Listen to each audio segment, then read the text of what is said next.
right there, Mayer. We have highlighted. Watch Anthony Alfredo is on his outside. You got to think Mayer is going to slide up maybe a little bit here. It's the inside wall. He does. Yeah. Oh, awful hit. That's why he was referencing disappointed in himself, right? That's a mistake as a driver. You hit on yourself for misjudging and causes this horrible angle. The outside wall, and of course all these cars behind just have nowhere to go.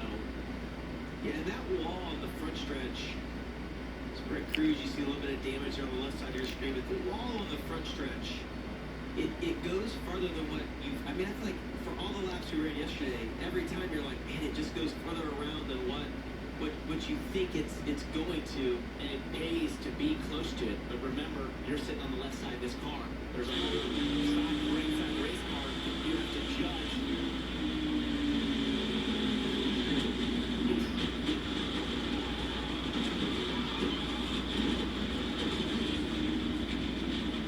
I don't think that looked as bad as what I know it felt inside of the car.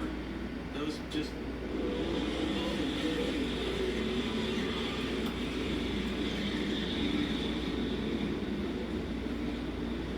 19 cars involved in this crash on the restart. 6th yellow of the day. He just catches it late around the corner. And those are tougher to judge, right? You're on the left side of the car, you have to know how far wide your car is, and you're as a race car driver, you know, but you're also guessing a lot of times. And you cut as close as you possibly can. There's fruit there to be had if you get right near that wall, the closer you can get to it, there's more grip. Poor Anthony Alfredo. We just heard them talk about they've had this epic points day, going to go out and try to win the race, and had a car capable of that. He's just, man, on the outside, Mayer comes across his nose, he gets into that, and he has a big impact as well. Yeah. And then all these guys right here, you see Partis on the brakes trying to slow down. Not only do you have speed, but we saw that radiator and oil cool get ripped out.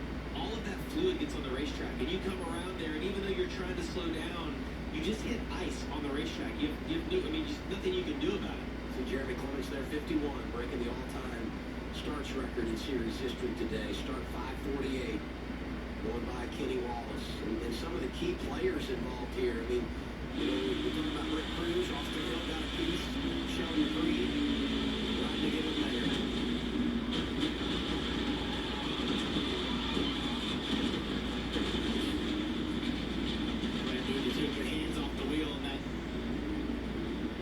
There's wrecks where you're like, I think I'm going to see him, and then there's these, and you close your eyes and hope for the best. And you know the field's not coming, so you know there's going to be hits coming from all angles. I'm telling you, the angle, I don't know I've ever seen a wreck, an angle that bad at that high speed. I'm shocked it didn't knock the wind out of him. Like when we heard the radio communication, you heard his frustration, but I also got to think that the impact, the force that takes on your body. I was saying it's good.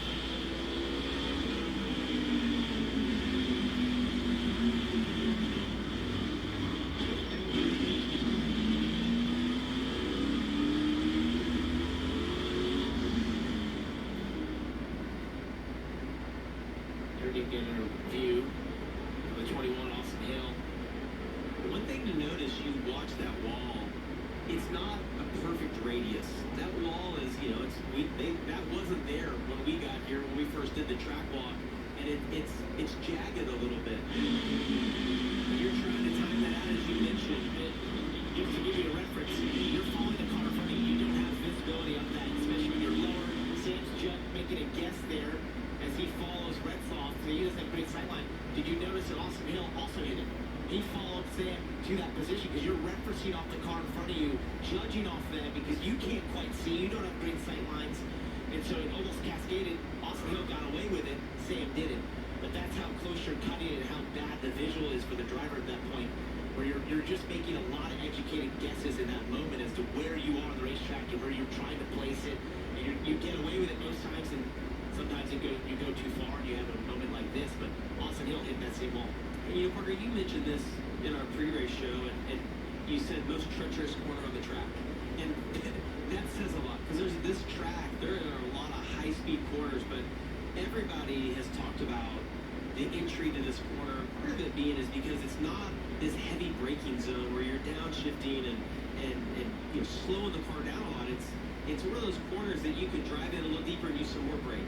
Or on a restart like this, you don't know your lift point. You're going to judge off the car in front of you. And you said it.